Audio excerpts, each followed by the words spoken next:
Tumsifu Yesu Kristo. Karibu ndugu mtazamaji unayefuatia vipindi vyetu vya CBT na mafundisho ya kanisa kuhusu jamii. Leo tunafanya mwendelezo wa mada yetu ile ya ambayo tulioishia kipindi kilichopita, haki za binadamu na utume.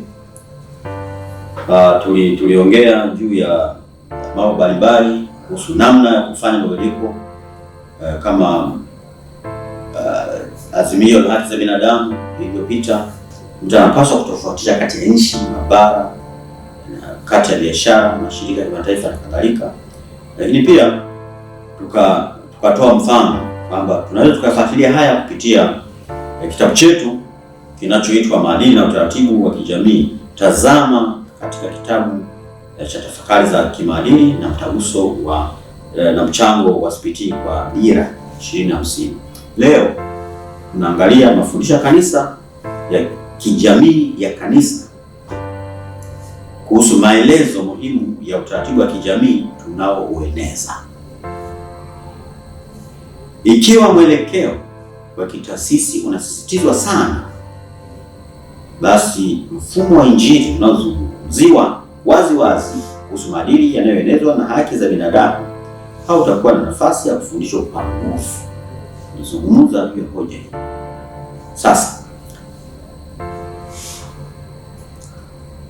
makasisi wanataka kudumisha nguvu na mwelekeo wa taasisi, ili hali kujitolea kwa kweli kwa haki za binadamu kunahitaji kujitolea kwa kiwango cha juu.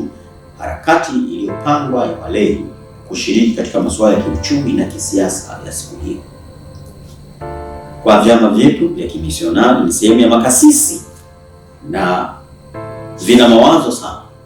Wako tayari kufanya kazi kwa ajili ya mageuzi na miradi, lakini hawako tayari kukubaliana na vipimo vya kisiasa na kuhimiza wanaharakati wa kisiasa, wala hawako tayari kutumia haki za binadamu katika tabia zao wenyewe kuelekea masuala ya kazi, uwekezaji wa mitaji na vipaumbele vya kichungaji. Jamii za kimisionari hazielewi msingi wa kimaadili uliomo katika haki za binadamu na jinsi unavyohusiana na mwelekeo wa kijamii wa Injili. Bado hawaoni uhusiano na wito wa kuinjilisha masuala ya kidunia kama ilivyoelezwa katika mtaguso mkuu wa pili wa Vatikano katika hati ya Gaudium et Spes na sinodi ya mwaka 1971. Kulikuwa na baadhi ya vikundi katika kanisa vilivyoona uhusiano na kuonesha kujitolea kwa mabadiliko kama vile Amerika Kusini na teolojia ya ukombozi. Uongozi wa kanisa kuhusu Roma na sehemu za Amerika Kusini ulishindwa kuelewa na kuunga mkono mamlaka ya kiuchumi na kibepari ya kidunia. Haki za binadamu haziwezi kamwe kuwa somo lililoegemea upande wowote. Litakuwa na mapambano katika nyanja za kanisa na kiuchumi ndani ya kanisa lenyewe. Lakini pia na sisi kwa ujumla hatuko tayari, na pia kwa upande wa walei. Inashangaza kwamba katika jumuiya yetu wa misionari wa Afrika tumezungumzia Laudato Si kama somo kuu la hatua za haki na amani kwa miaka kadhaa. Ni somo tamu kuambia wengine la kufanya. Haihitaji mabadiliko katika jamii yetu, lakini kuna masomo mengine ambayo yanahitaji umakini wetu. Swali ni kwa kiwango gani haki za binadamu zinaakisiwa na kutekelezwa nchini Tanzania? Jibu chanya au hasi.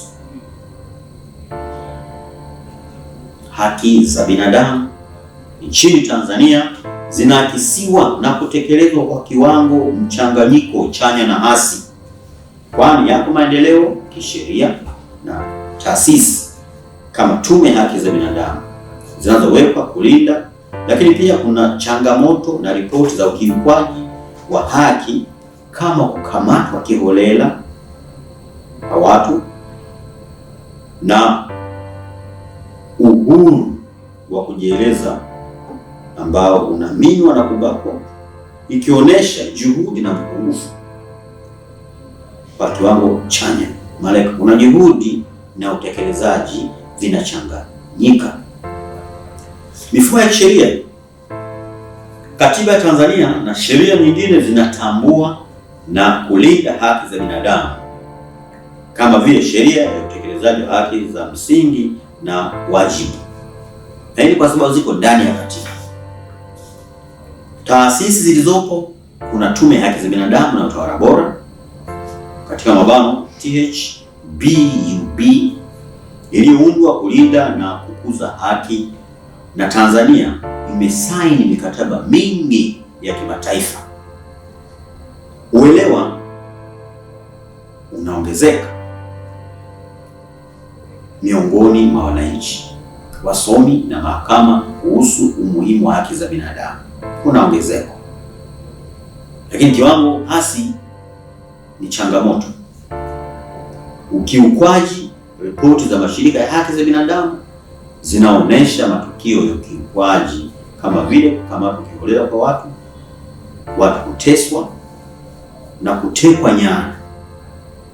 Mambo haya hayaakisi mtazamo chanya wa utekelezaji wa haki za binadamu, tamko ambalo tumeridhia kama jamii ya Kitanzania. Vikwazo vya kisheria. Baadhi ya sheria na kanuni huweka mipaka kwenye utekelezaji wa haki, hasa uhuru wa kujieleza na vyombo vya habari. Watu wananyimwa haki yao ya kusema, ya kutoa maoni yao, kutoa michango yao. Lakini haki na haya mawazo yanayozuiwa huenda yana manufaa makubwa kuliko sisi tunavyofikiria. Changamoto za utekelezaji. Hali ya kisiasa, kiuchumi na kijamii huathiri kwa kiasi kikubwa ulinzi wa haki, hasa katika maeneo yenye migogoro au changamoto za kiutawala. Kwa jumla, Tanzania ina ramani na mifumo ya kulinda haki, lakini utekelezaji wake bado unakabiliwa na changamoto, na wakati mwingine unakuwa na kurudi nyuma katika baadhi ya maeneo. Hivyo ni mchanganyiko wa juhudi na mapungufu, yote tunakwenda nayo. Tuangalie ubora. Tuangalie ubora wa maadili, msingi wa maendeleo. Baada ya kuangalia juu haki za binadamu, tunajikita sasa kwenye ubora wa maadili kama msingi wa maendeleo. Kuna wasiwasi unaongezeka katika jamii yetu ya Tanzania. Sio jambo la hivi karibuni, limekuwa likiwa kwa miaka kadhaa. Hofu hii inajionyesha katika matukio mbalimbali ya kisiasa, lakini pia katika chaguzi, pia kiuchumi, ambazo zinasisitiza ukuaji, lakini hazipati jibu la kukidhi mahitaji ya msingi ya Watanzania wengi. Umaskini na ukosefu wa usawa wa mapato unaongezeka. Hii inahitaji urekebishaji mpya wa chaguzi zetu za maadili, jambo muhimu zaidi kwa watu wetu wa Tanzania leo. Kanuni zinazoongoza maadili. Maadili yanayoongoza. Kanuni zinazoongoza maadili. Katika vitu hivyo viwili, tunaanza kitu cha kwanza, kanuni zinazoongoza maadili ni zipi? Kuna heshima ya binadamu ipewe kwa kila Mtanzania na kila mtu inapaswa kuwa sawa. Pili, kutunza manufaa ya wote, yale yaliyo manufaa, yale yaliyo rasilimali za jamii lazima zitunzwe na ziwe kwa manufaa ya wote, sio zitunzwe kwa manufaa ya watu wachache kakikundi kadogo. 3 ni kutekeleza mshikamano. Lazima tubaki kama taifa, tuwe tumeshikamana kama jamii, tuwe na mshikamano wa pamoja. Wengine wakati vita ya Kagera inapigana, tulikuwa tuko mashuleni, tulishuhudia, na hatukuwa matajiri, tulikuwa maskini. Tulikuwa bado maskini mwaka 79 kama watu wa kawaida, lakini vita ile tuliweza kushinda kwa sababu tulikuwa na mshikamano. Nakumbuka vijiji, kila kijiji kilikuwa na kikundi cha mgambo, na kila kijiji kilichangia kwa uwezo wake kuchangia wanajeshi walikuwa wanakwenda vitani. Kulikuwa na watu walitoa mazao yao, ndizi, walikuwa na maharage, walikuwa na mahindi, walikuwa na mpunga, walitoa kwaenda kulisha vikundi vya wanajeshi na wapiganaji waende kupigana kwa ajili ya taifa letu. Na kupitia umoja huu na mshikamano huu tulishinda vita hili. Pamoja kwamba adui alikuwa na silaha za kali zaidi alikuwa amepewa na marafiki zake. Wakati huo Libya alikuwa na rafiki zake wakubwa, Idi Amin. Hii ni mfano ambao napaswa kujitafakari. Je, kama vita hii ingetokea sasa hivi, tungebaki na umoja, tungeshinda?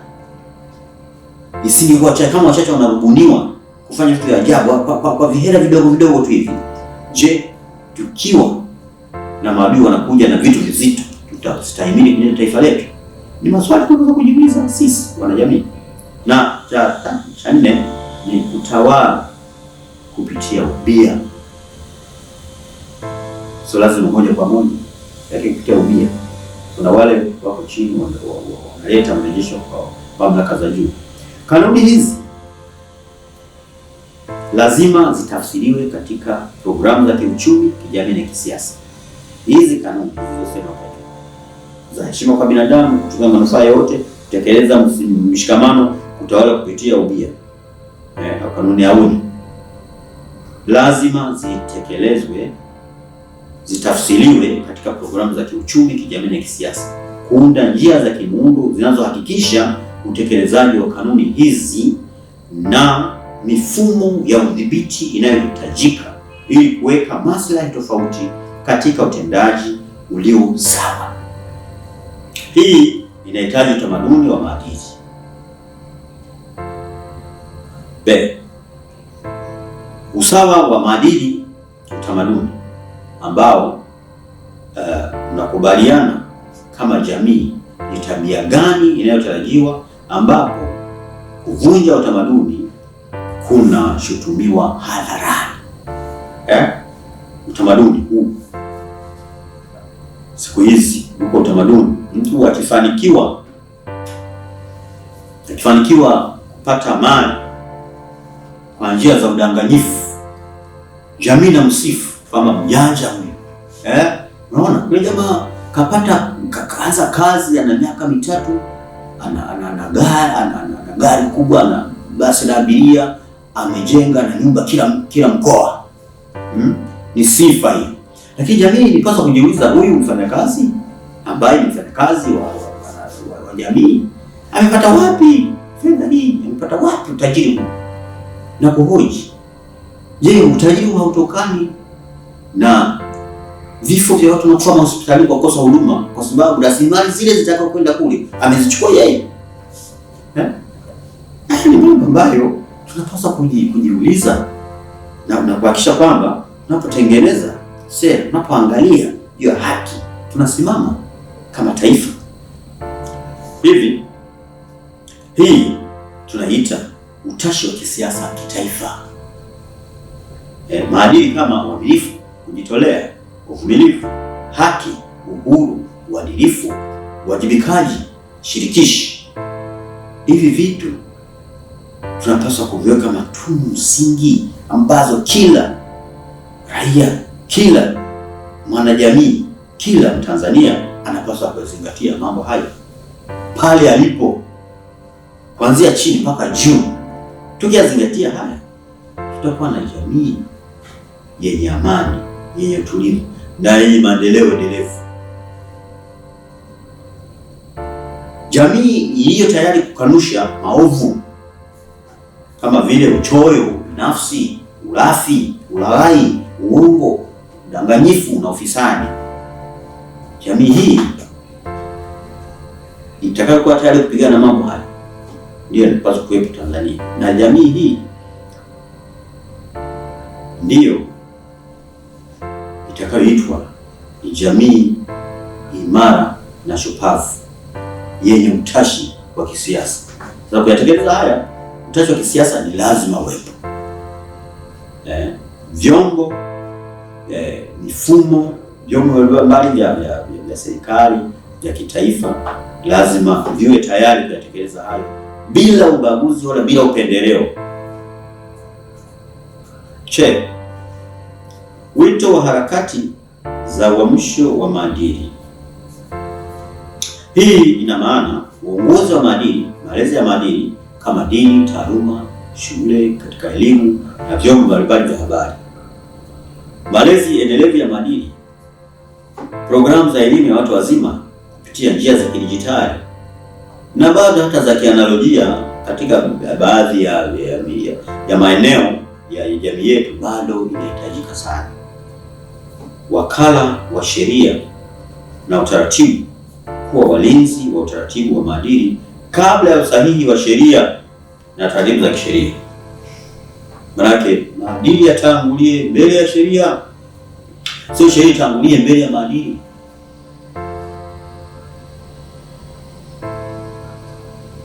Kuharibu mfumo wa kisiasa uliojikita zaidi, ambapo maamuzi hayafikiwi kidemokrasia, lakini sera zinaamuliwa na wachache na kwa maslahi yenye nguvu ya kifedha.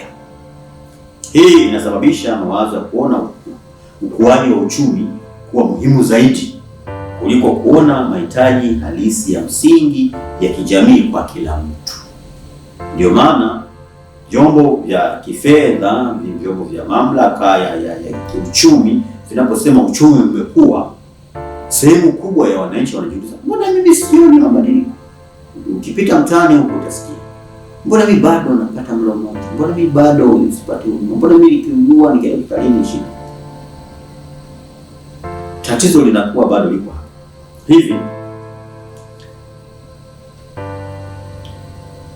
tunapaswa kukomesha maovu na tabia zisizo za maadili.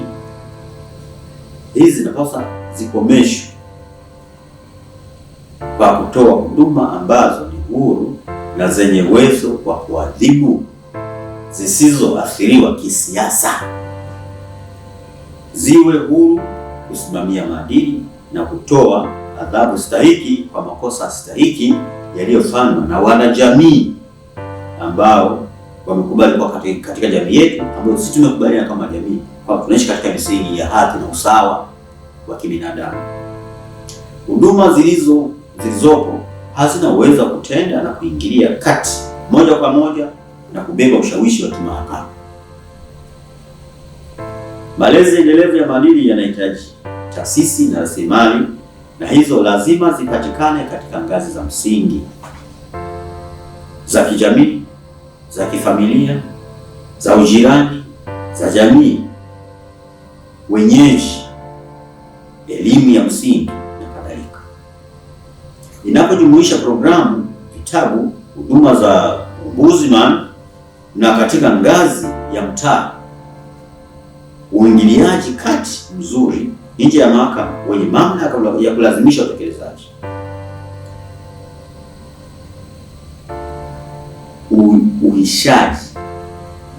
Uhuishaji wa kiroho na kidini lazima uendane sambamba na juhudi hii ya uamsho wa maadili. Uhuishaji wa kiroho na kidini, ukiacha juhudi hizi za uamsho wa maadili, matunda yake yatakuwa ni madogo sana. Msingi wa pamoja wa tabia yetu ya kibinadamu uliumbwa na Mungu unaweza kukubaliwa na dini zote na kutoa mpango wa pamoja wa kufanya kazi nao katika makundi yote ya dini. Suala la utashi wa kitaifa wa kisiasa lazima lipewe msukumo mpya na halipaswi kuongozwa na vyama vya siasa, bali na utume maalum wa viongozi mashuhuri wa maadili wenye uwezo wa kuandaa kura ya maoni ya kitaifa ambayo ingekuwa na nguvu ya kimaadili inayofungamana.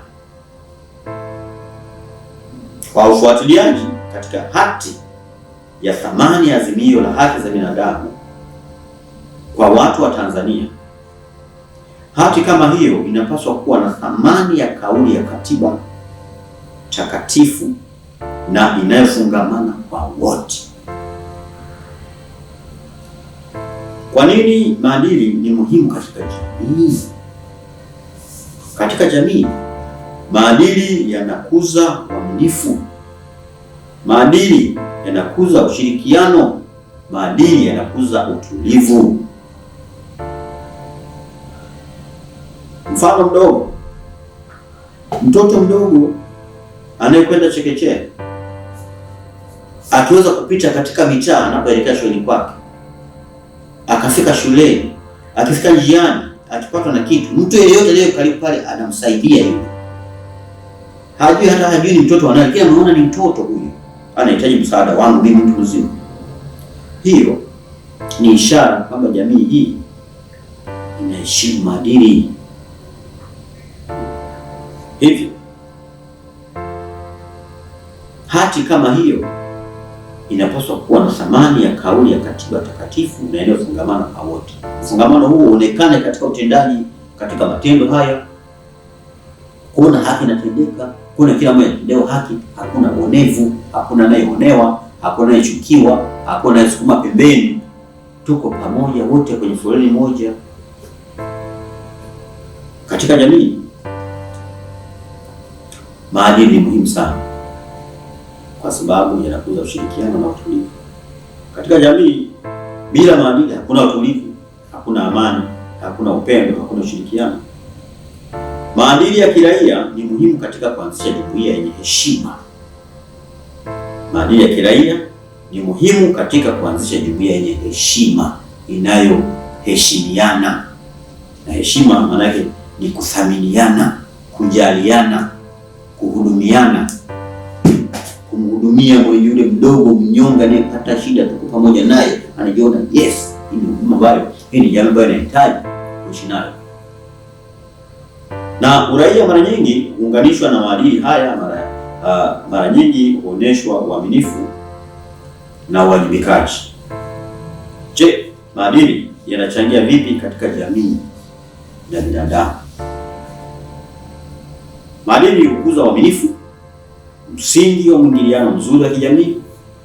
Uaminifu, uwazi, uwajibikaji, na kama inavyosisitizwa na maadili ya Aristotle, mwanafalsafa huyu wa kale kabisa wa kule Ugiriki, mwanafunzi wa Socrates, anasema hujenga ujasiri na kuwezesha ushirikiano. Kwa nini vijana ni muhimu katika jamii? Hii ni sababu ya kawaida. Hata katika jamii zetu nasema wale wafugaji wasema zizi lisiokuwa na ndama ni zizi ambalo limekwisha, haipo. Vijana ni muhimu kwa jumuiya zao, kwanza kwa familia zao na kwa jumuiya zao, na ndani mle wanasaidia kuunda utamaduni wake na wanakuwa na uhusiano mkubwa wa kijamii. Jinsi vijana wanayopitia matatizo ya jumuiya moja kwa moja, mara nyingi wako kwenye mstari wa mbele wa harakati na juhudi nyinginezo za kusaidia kuyashughulikia.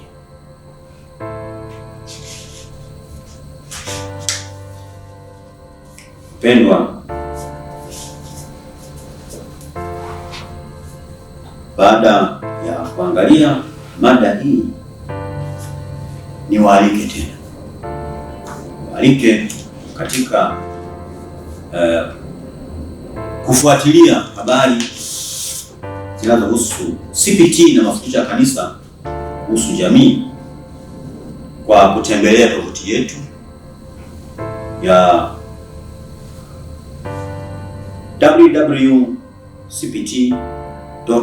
www.cpt.or.tz, na pia bila kusahau kusubscribe na kulike kwenye channel yetu ya YouTube na kugusa alama ya kengele ili uwe wa kwanza kupata vipindi vyetu hivi. Asante sana kwa kufuatilia habari hizi na karibu sana katika kipindi kijacho. CPT kwanza, na tumsifu Yesu Kristo.